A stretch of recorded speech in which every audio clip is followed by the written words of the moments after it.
시편 37편 1절에서 6절. 시편 37편 1절에서 6절입니다. 같이 읽겠습니다. 시편 37편 1절 7절까지 시작. 행악자를 인하여 불평하여 말며 불의를 행하는 자를 투기하지 말지어다. 저희는 풀과 같이 속히 배임을 볼 것이며 푸른 채소같이 세잔할 것이미로다. 여호와를 의뢰하여 선을 행하라. 땅에 거하여 그의 성실로 식물을 삼을지어다. 또 여호와를 기뻐하라. 저가 내 마음의 소원을 이루어 주시리로다. 너의 길을 여호와께 맡기라. 저를 의지하면 저가 이루시고 내 의를 빛같이 나타내시며 내 공의를 정오의 빛같이 하시리로다. 여호와 앞에 잠잠하고 참아 기다리라. 자기 길이 형통하며 악한 꾀를 이루는 자를 인하여 불평하여 말지어다. 아멘. 할렐루야. 이 밤에도 은혜 주실 줄로 믿습니다. 오늘 말씀 제목은 마음의 소원을 이루려면, 이런 제목으로 말씀을 드리겠습니다. 가정 불화로 고민하던 중년 남성이 부부 문제를 해결하기 위해서 신에게 기도했습니다. 신이요, 이 문제 좀 해결해 주십시오. 그랬더니 너무 간절했는지 신이 나타났어요. 네 소원이 뭐냐? 뭔데 그렇게 기도하냐? 3가지만 들어줄게. 그래서 이 사람이 지금 살고 있는 아내 데려가시고 새로운 아내를 좀 주시면 좋겠습니다. 이런 기도 흉내내면 안 된다는 거 알고 있지? 이거 다 지어낸 이야기예요. 그 신이 그 소원대로 그 아내를 데리고 가버렸어요. 그런데 그 아내의 장례식 날 어마어마한 손님이 온 거예요. 문상객이 끝이 없이 왔어요. 그러면서 그 문상객들이 하는 이야기가 아까운 분이 돌아가셨다.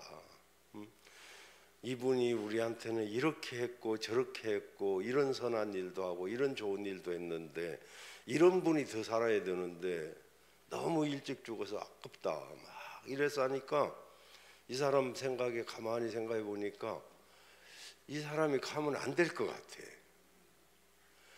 나 몰래 이렇게 사람이 괜찮은 사람이었네. 내가 산이라고 잘 몰랐나 봐. 그래가지고 얼른 또 생각도 없이 기도를 했어요. 하나님이 아니야 참.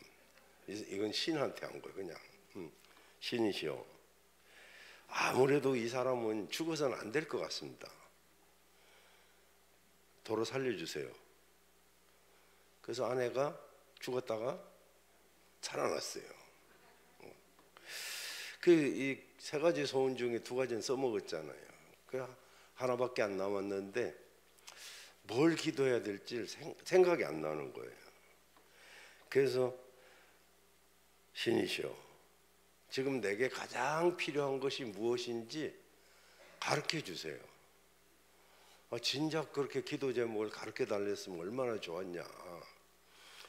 그러면서 그래, 그러면 지금 너의 삶에 대해서 족하게 여길 줄 아는 마음을 달라고 해라. 그래서 다시 하나님,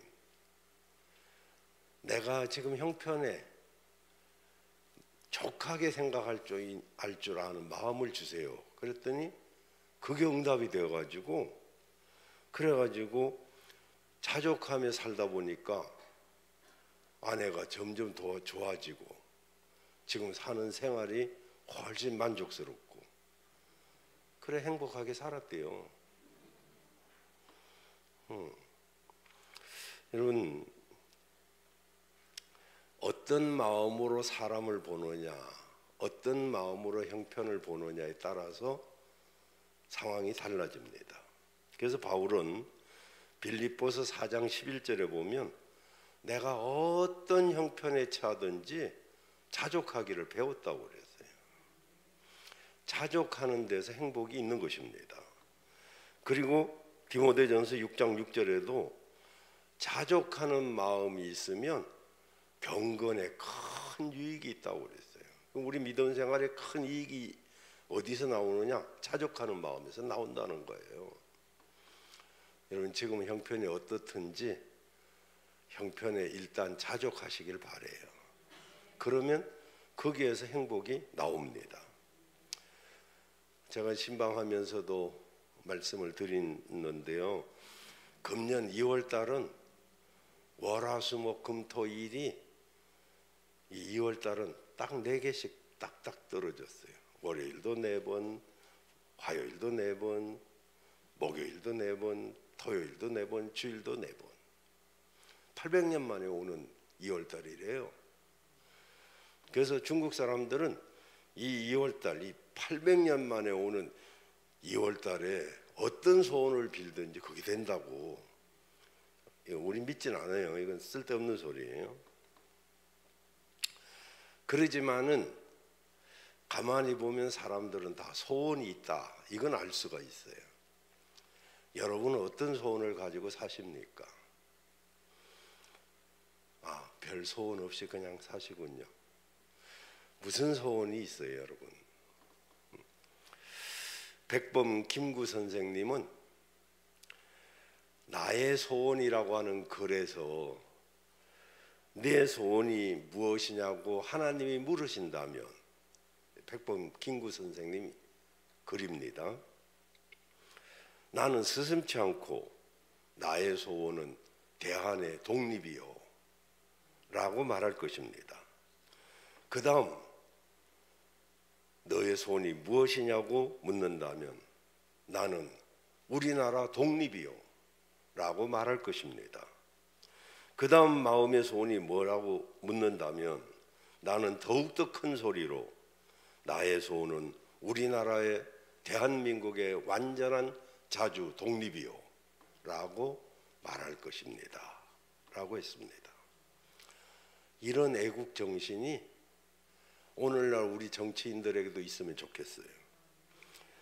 정말 이런 정신이 없으니까 대통령 후보들이 정책 대결을 하는 것이 아니라 후보 부인을 검증하고 있는, 그리고 네거티브를 일삼고 있는 이런 시대가 되었어요. 우리는 소원을 가지되 이기적 욕심이 아니고 선하고 의로운 동기가 우리의 소원이 되어야 될 줄로 믿습니다. 오늘 본문은 다윗이 이제 나이가 먹어서 노인이 돼가지고 자기 인생을 되돌아보면서 백성들에게 어떻게 인생의 지혜를 교훈하면 좋을까 생각하다가 쓴 글이에요. 다윗 왕은 여러분 알다시피 원래 베들레헴 시골에서 양치는 목동으로 성장을 했습니다. 15살에 사무엘 선지자를 통해서 왕으로 기름 부음 받을 때 제일 집안에서 막둥이고 별로 부모가 기대하지 않았던 그런 소년이었습니다. 그때 사무엘상 16장 7절에 보면 사람은 외모를 보거니와 나 여호와는 중심을 본다 라고 하셨습니다. 그리고 그는 그 말씀에 힘입어서 골리앗을 물리치고 민족의 영웅이 됩니다. 그러자 사울 왕이 그를 시기해서 그를 죽이려고 합니다. 다윗은 사울의 사위가 되었음에도 불구하고 10년 이상 도망자의 신세를, 죽음의 고비를 넘겨가면서 살아갑니다. 그런데도 그는 원망과 불평을 하지 않고 하나님을 의지하면서 그것을 견뎌냈습니다. 그런 다윗의 나이가 서른이 되었을 때 완전히 인생 역전이 되는 일이 일어났습니다. 교만하고 불순종했던 사울 왕은 하나님 앞에서 버림을 받게 되고 블레셋과 전투에서 처참하게 죽고 다윗은 이스라엘의 왕이 되었습니다. 다윗은 하나님의 말씀을 지켜서 하나님을 기쁘시게 했더니 사도행전 13장 22절에 이새의 아들 다윗을 만나니 내 마음에 합한 사람이라 내 뜻을 다 이루게 하리라고 하는 축복을 받게 됩니다. 이런 인생의 여정을 쭉 살아가면서 다윗은 지난 생애를 뒤돌아보면서 가장 처절하고 비참한 어려운 환경이 있을 때 그가 믿음을 가지고 하나님을 의지했더니 그가 모든 소원이 이루어진 현재를 보게 됩니다. 그래서 오늘 이 본문 말씀을 쓰면서 우리 마음의 소원이 이루어지려면 이렇게 해야 된다, 이렇게 말씀하고 있는 것입니다. 여러분도 어떤 소원이 있든지 금년 여러분의 마음의 소원이 이루어지기를 주의 이름으로 축복합니다. 우리가 중국 사람들처럼 월요일이 4번, 화요일이 4번, 주일이 4번 이렇게 4번으로 딱 돼 있는 2월달이 800년 만에 오든 말든 어쨌든 우리도 2월달에는 마음의 소원이 이루어지기를 주의 이름으로 축복합니다. 자, 그러면 마음의 소원을 이루려면 어떻게 해야 되느냐? 첫 번째로 1절 2절에 보면 행악자를 인하여 불평하지 말아야 합니다. 마음의 소원을 이루려고 하는 사람들은 불평을 하지 말아야 돼요. 행악자가 나에게 피해를 줄지라도 사실 다윗처럼 피해를 입은 사람이 누가 있습니까? 오늘 말씀이 우리에게 이렇게 명합니다. 소원을 이루려고 하면 불평하지 말라. 어떤 습관적으로 항상 불평합니다. 자기 일이 안 될 때 모든 책임을 다른 사람에게 지우는 사람도 있습니다. 어떤 사람은 사람을 옮겨가면서 또 싫어합니다. 습관적으로 우리 교회는 없지만은 그런 사람이 있어요. 어떤 사람은 부모님을 원망합니다. 어떤 사람은 형제를 원망합니다. 어떤 사람은 자기 반에 다른 아이가 나보다 성적이 낮다고 미워합니다. 여러분이 어떤 소원이든 그 소원이 이루어지기를 원한다면 우리는 다른 사람이 잘 되기를 바라야 됩니다. 저는 우리 노회 목사님들한테도 절대로 큰 교회 비난하지 말라고 가르칩니다. 큰 교회가 어떻고 어쩌고 우리 교회가 어쩌고 뭐하러 그런 소리 한대요? 하나님이 들으시고 야, 넌 큰 교회 하기 싫구나. 너는 그냥 지하실에서 있어. 그러지 않겠어요? 어떤 사람은 재벌을 막 욕합니다.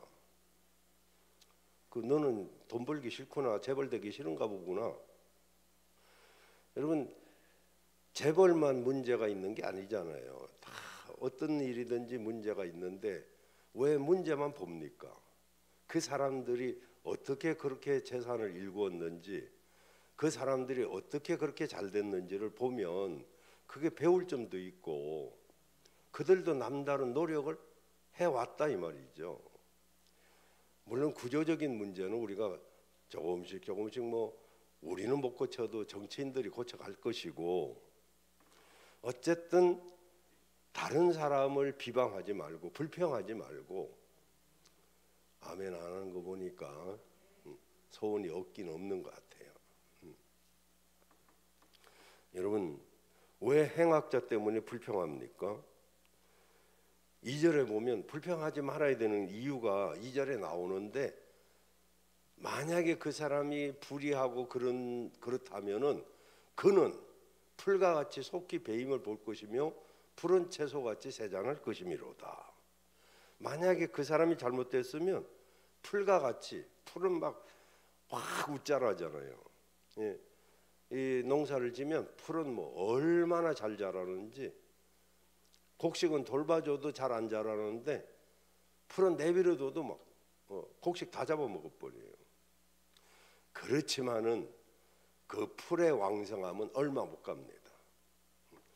썰이가 내리고 이러면 하루아침에 그냥 다 사가버려요.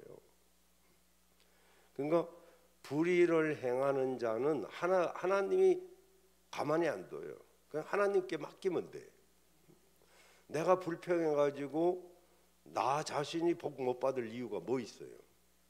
만약에 그가 잘못됐다면 하나님이 손을 대실 텐데, 우린 내가 다 처리하려고 하니까 안 되는 거죠.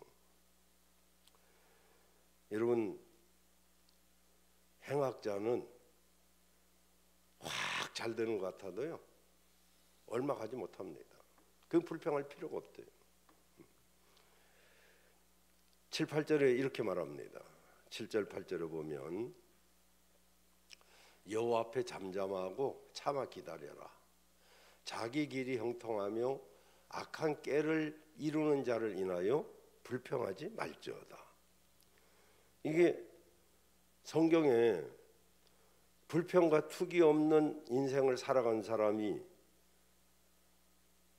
있어요. 아주 없는 게 아니에요. 누구냐면 요셉입니다. 여러분, 그는 돈 때문에, 아니 돈을 받고 애굽에 팔아버린 형들, 아니 형이 돼가지고 자기를 시기하고 죽이려고 하다가 그것도 유다가 말리는 바람에 미디안 상인들한테 팔아버렸잖아요. 얼마나 원망스럽겠어요. 그런데 그는 원망하지 않았습니다. 종살이 하면서 얼마나 힘들었겠습니까? 원망하지 않았어요. 보디발 집에서 누명 썼을 때 얼마나 억울합니까? 불평하지 않았어요. 감옥에 가서 술 맡은 간원장, 떡 맡은 간원장의 꿈을 해석해주고 그 결과대로 술 맡은 간원장이 출세를 했는데도 원망하거나 불평하지 않았어요. 잠언서 14장 30절에 보면 마음의 화평은 육신의 생명이나 시기는 뼈가 썩음이니라. 마음의 화평을 잃어버리면 안 됩니다.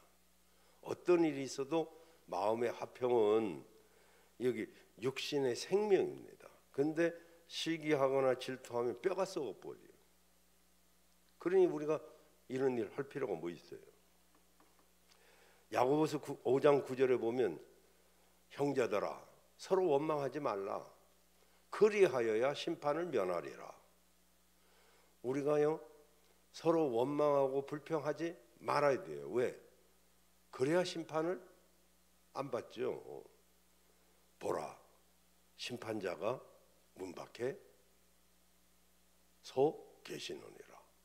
다 듣고 계시다는 거죠.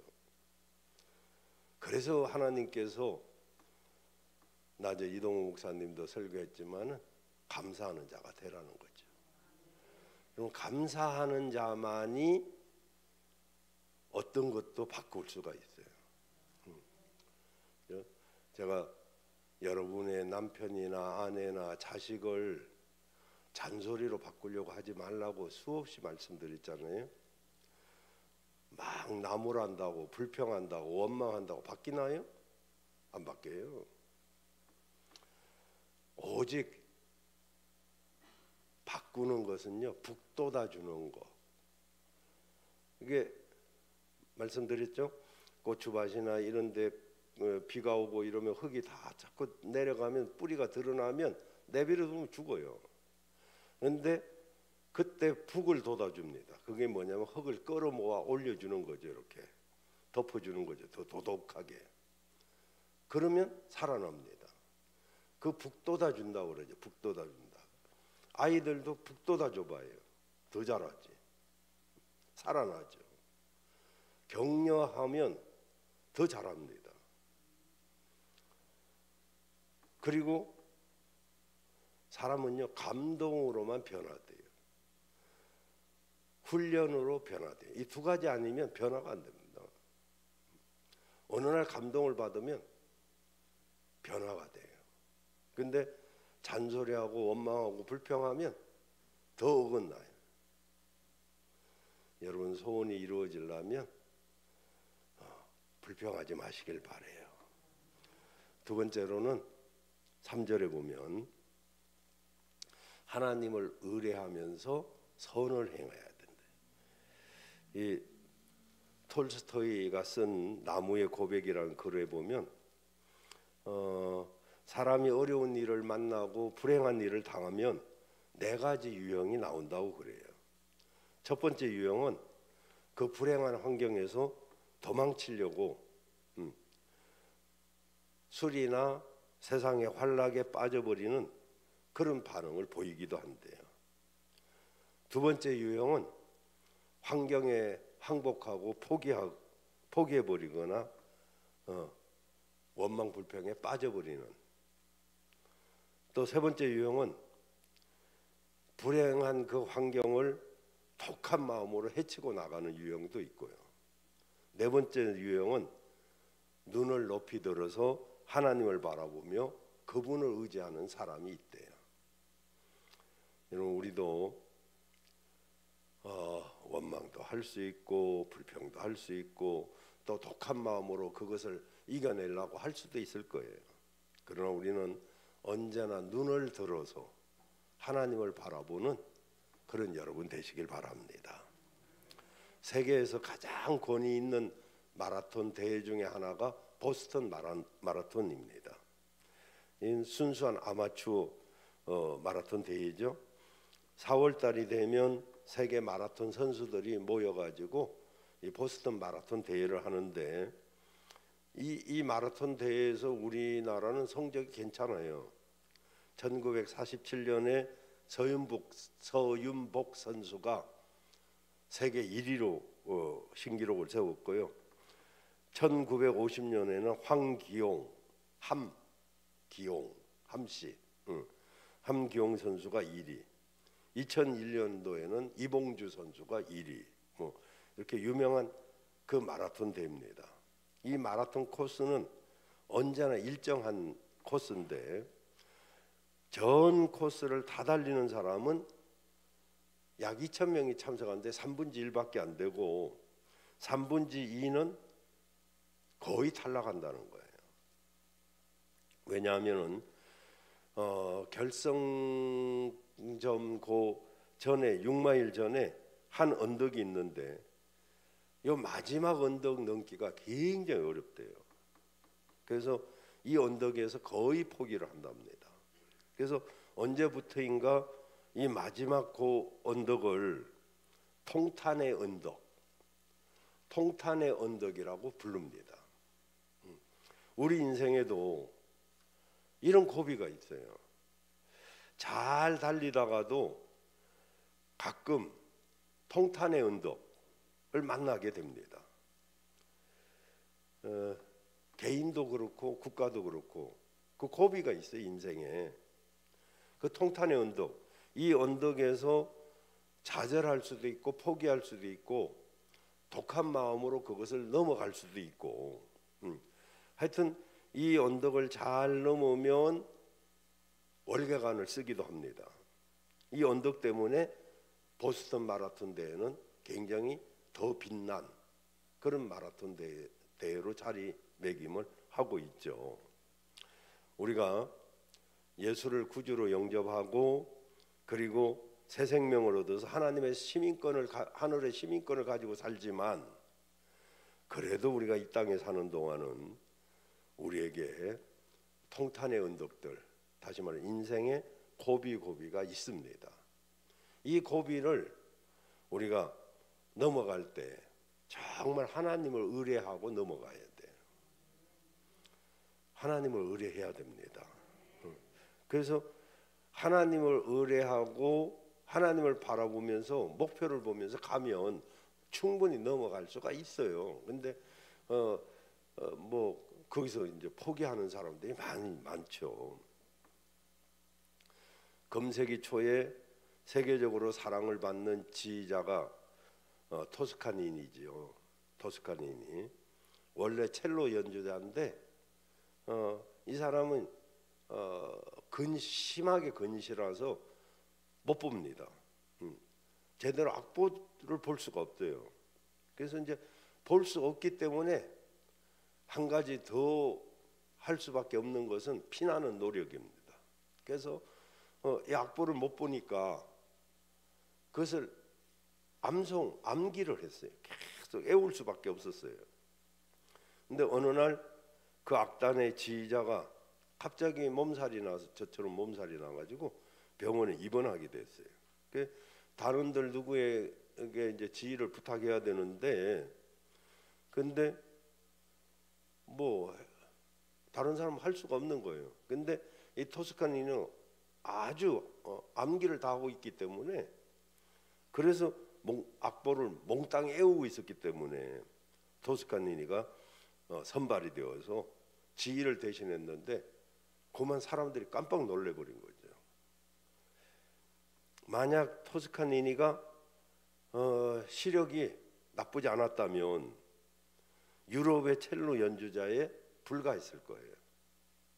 근데 그 눈이 안 보이는 것을 오히려 극복하고 더 그 악보를 완전히 외우고 있었기 때문에 그냥 한 번도 실수 없이 이렇게 할 수가 있었습니다. 그가 나중에 그런 이야기를 했어요. 어려울 때 힘이 되신 하나님께 감사합니다. 좋은 환경이 아니라고 불평하지 마십시오. 좋은 환경만이 좋은 결과를 가져오는 것은 아닙니다. 아담은 에덴 동산과 같은 좋은 환경에서도 타락하지 않았습니까?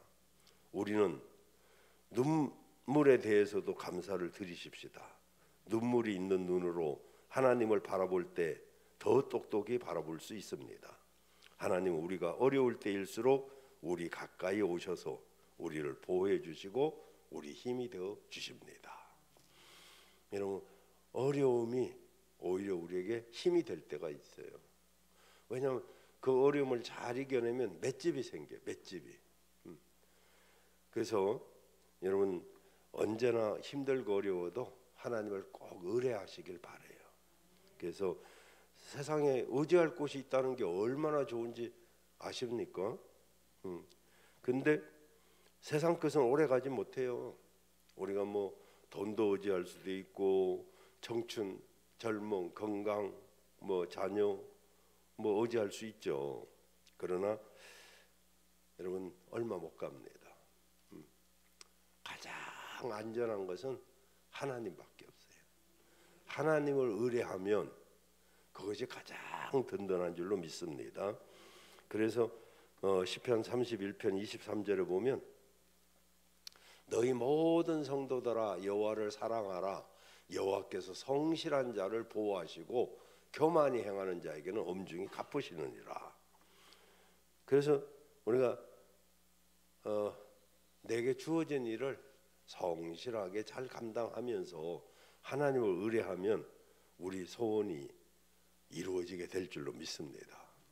혹시 내가 잘 하려고 하는데도 어려움이 있으면 갈라디아서 6장 9절 10절을 꼭 기억해야 돼요.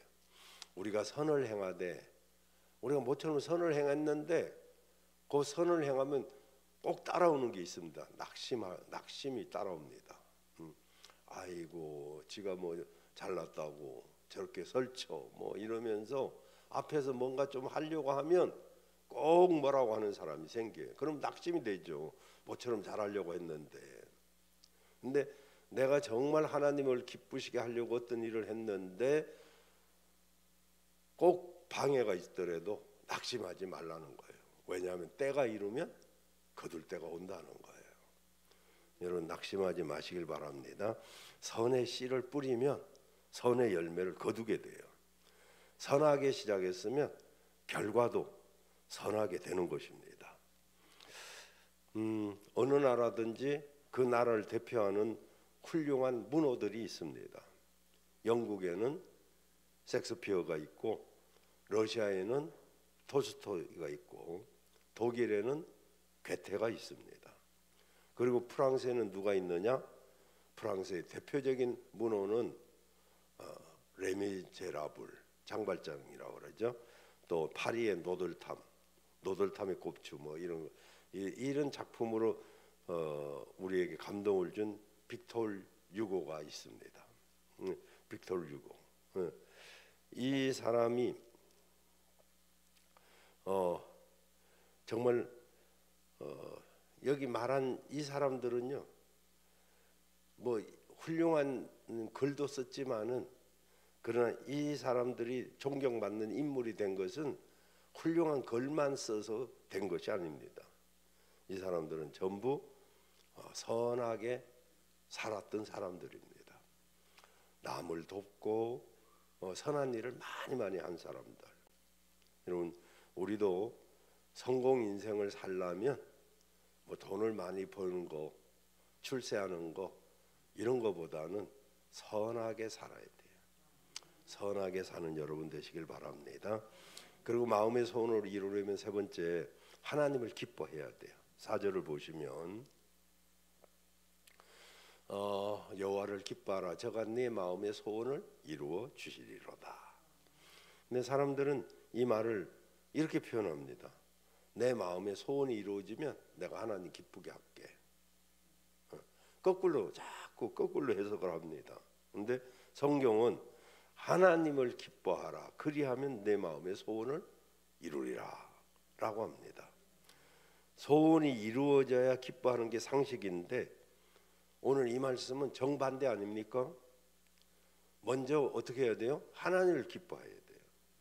우리가 갖춰야 될 신앙의 근본 자세가 뭐냐면 하나님을 기뻐한다. 이것은 하나님 때문에 기뻐해야 된다, 이런 이야기예요. 더 근본적인 의미는 여호와 그분을 기뻐하는 거예요. 여러분, 자식이 부모를 기뻐하듯이 남편이 아내를 기뻐하고 아내가 남편을 기뻐하듯이 여호와를 기뻐하라는 거예요. 사무엘상 2장 1절에 보면 한나가 사무엘을 낳은 것 때문에 아들 놓고 막 기뻐한 거 아닙니다. 사무엘을 낳은 것 때문에 기뻐하지 않았어요. 내가 여호와를 인하여 즐거워하며, 여호와를 인하여 즐거워하며. 하박국서 3장 17절 18절에도 무화과 나무에 열매가 없고 밭에 소출이 없고 외양간에 소가 없어도 나는 여호와로 인하여 즐거워한다 그랬어요. 그러니까 자식 때문에도 즐겁잖아요. 또 뭐 밭에 소출이 많이 나도 즐겁잖아요. 근데 그거보다 더 즐거운 것이 하나님이 그렇게 해주셨기 때문에 여호와를 인하여 즐거워한다. 그때 하나님이 더 주시고 싶지 않겠어요? 나는 사업한답시고 지방에 며칠씩 돌다가 들어오고 그랬었어요. 우리 사남매만 띄놓고 돌아다녔죠 이제. 근데 사남매를 띄놓고 돌아다니면 마음이 안 편하죠. 뭐 어린 애들이 그냥 지들끼리 4명이 이렇게 오물쭈물 앉아 있고, 그래도 큰 녀석이 또 이렇게 질서를 잡아가고 뭐 이렇게 하긴 했습니다만은, 만약에 성경 공부할 때도 말씀드렸습니다만은, 내가 우리 아이들만 있으니까 아이들이 좋아하는 통닭을 사가야지 하고 통닭 2마리를 사서 손에 들고 들어오면 아빠 엄마 왔다 막 이러면서 좋아하면서 우리를 끌어안고 그러면 얼마나 좋아요, 그죠? 별로 안 좋은가 봐. 좋아하는 사람들 꼭 먹고 싶은 사람 통닭 이야기하면 사줄게, 걱정하지 마요. 근데 아빠가 와서 엄마가 와서 좋아야지. 통닭만 쳐다보고. 우리 아이들은 그러진 않았어요. 만약에 그렇다면 그게 좋겠냐고요. 뭐 통닭도 좋겠지만은 그것보다는 엄마 아빠가 정말 며칠 만에 돌아온 거 이게 좋아가지고 막 그러면 그래도 고생한 보람이 있죠. 우리가 뭐 때문에 이렇게 돌아다니면서 돈을 쫓아다니나 그런 생각도 들고 하지만은 그렇게 우리가 하나님이 주시는 건강의 복, 물질의 복 이런 게 다 필요 없다 이게 아니고 이게 소중하지만 그걸 주신 하나님을 기뻐해야 그걸 주는 기쁨이 있을 거 아니겠어요. 그래서 부모가 고생하고 애쓰는 것은 다 자식들을 위해서 아니겠어요. 그것을 알면 사실 엄마 아빠가 같이 있어주는 게 더 잘하는 거죠. 사실은 지금 하나님도 마찬가지입니다. 여러분 우리가 아무리 돈을 많이 갖다 드려도 부모님을 슬프게 하는 것은 효도가 아니에요. 부모님을 기쁘게 하는 사람, 정말 윗사람을 기쁘게 하는 사람, 이런 사람들이 복을 받고 승진도 하고 그런 거 아니겠어요? 어떻게 하는 것이 하나님 잘 믿는 것입니까? 하나님을 기쁘시게 하는 거죠. 그런데 하나님이 가장 기뻐하는 것이 뭡니까? 믿음이잖아요. 히브리서 11장 6절에 보면 믿음이 없이는 하나님을 기쁘시게 못한다고 그랬어요. 하나님께 나아가는 자는 반드시 그분이 계신 것을 믿어야 되고 또한 그분이 자기를 찾는 자들에게 상 주시는 이심을 믿어야 한다 그랬어요. 그래서 믿음이 최고 하나님을 기쁘시게 하는 거잖아요. 그래서 우리가 찬송도 믿음으로, 기도도 믿음으로, 헌금도 믿음으로 드리는 거지. 그래서 하나님이 기뻐하는 게 뭐냐면 기쁨으로 찬송하는 거예요. 찬송도 기쁨으로 해야 돼요. 그래서 이렇게 찬양단도 이렇게 찬양을 너무 잘하잖아요. 거기에 기쁨이 있어야 돼요. 기쁘게 찬양을 하면 하나님이 그걸 굉장히 기뻐하시죠. 그리고 기도 속에서도 기쁨이 있어야 돼요.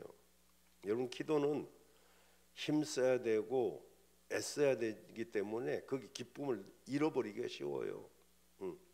근데 기쁨으로 기도해야 응답이 빠릅니다. 그리고 말씀 받을 때도요 기쁨으로 받아야 돼요. 이 말씀을 하나님의 말씀으로 받아야 그 말씀이 내 말씀이 되는 거지. 제가 오늘도 이렇게 육목장 여성 육목장 신방하면서 말씀드렸어요. 기록된 말씀 로고스가 내 말씀으로 받아들여질 때 레마의 말씀이 되고 그 말씀이 살아서 역사하는 거지. 그냥 하나님 말씀 뭐 다 그렇지 뭐 똑같아. 이렇게 받는 한은 하나님 말씀이 역사 안 하죠. 어느 날 그 말씀이 내 마음에 탁 와 닿아야 그 말씀이 역사가 일어납니다. 그리고 그래서 찬송할 때도 기쁨으로, 기도할 때도 기쁨으로, 말씀 들을 때도 기쁨으로 아멘으로 받아야 돼요. 그러면 그 말씀이 내게 역사가 일어나게 됩니다. 왜 기쁨이 중요할까요? 바로 하나님을 기뻐하는 자에게 힘을 주시기 때문에. 느헤미야 8장 10절에 보면 이날은 주의 성일이니 근심하지 말라. 보세요. 이날은 주의 성일이니 맨 밑에 세 번째 줄에 있어요. 근심하지 말라. 여호와를 기뻐하는 것이 너의 힘이니라. 특히 주일날은 근심하지 마셔요. 왜냐하면 오늘은 주님을 기쁘시게 하는 날이에요. 그것이 우리의 힘이 된다는 거예요. 그래야 우리가 어쩌면 나머지 엿새들을 이길 수가 있는 건데 주일날도 기쁨으로 하나님 앞에 드리지 못하면서 어떻게 우리가 세상에서 이길 수 있겠어요. 그러니까 여러분 오늘 말씀을 꼭 기억을 하시고 하나님이 주의 성일 주일날이잖아요. 오늘은 주의 성일이니 근심하지 말라. 하나님을 기뻐하는 것이 나의 힘이니라. 이런 사람만이 시편 18편 1절 말씀처럼 나의 힘이 되신 여호와여 내가 주를 사랑하나이다. 나의 힘이 되신 여호와여 내가 주를 사랑하나이다. 우리 힘은요 하나님을 기쁘게 하는 데서 나오는 것입니다. 여호와를 기뻐하는 자에게 주시는 축복이 뭡니까? 그 마음의 소원을 이루어 주시리로다. 하나님을 기쁘시게 하는 여러분 되시길 바랍니다. 그래서 여러분의 소원이 이루어지기를 바라요. 여러분 하나님을 기쁘시게 하는 일만 하시길 바랍니다. 그리하면 로마서 8장 28절 말씀이 오늘 여성 목장 주신 말씀인데요. 우리가 알거니와 뭘 알아야 돼요? 하나님을 알아야죠. 하나님을 아는데 그 하나님이 어떤 분입니까? 전능하신 하나님, 만왕의 왕 되신 하나님. 그 하나님을 사랑하는 자, 그 뜻대로 부르심을 입은 자들에게 모든 것이 합력하여 선을 이루느니라. 하나님이 선으로 바꿔주실 줄로 믿습니다. 그래서 우리 모두가 하나님을 기뻐하는 그런 여러분들 되셔서 여러분 2월 달에는 여러분의 소원이 이루어지기를 주의 이름으로 축복합니다.